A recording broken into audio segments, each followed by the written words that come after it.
ਛੱਡ ਗੁੱਸਾ ਹੁਣ ਜਾਣ ਦੇ, ਕਿਉਂ ਅੱਖਾਂ ਨੇ ਭਰਿਆਈਆਂ ਨੇ, ਕਿਉਂ ਗਲ ਚੋਂ ਲਾਉਣ ਨੂੰ ਫਿਰਦੀ ਏ ਜੋ ਹੱਥੀਂ ਗਾਨੀਆਂ ਪਾਈਆਂ ਨੇ। ਛੱਡ ਗੁੱਸਾ ਹੁਣ ਜਾਣ ਦੇ, ਕਿਉਂ ਅੱਖਾਂ ਨੇ ਭਰਿਆਈਆਂ ਨੇ, ਕਿਉਂ ਗਲ ਚੋਂ ਲਾਉਣ ਨੂੰ ਫਿਰਦੀ ਏ ਜੋ ਹੱਥੀਂ ਗਾਨੀਆਂ ਪਾਈਆਂ ਨੇ।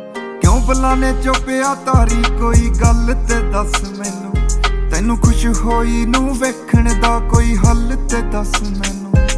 ਸਿਖਰ ਦੁਪਹਿਰ ਨੂੰ ਜਾਨ ਮੇਰੀ ਤੇ ਕਾਤੋਂ ਬਦਲੀਆਂ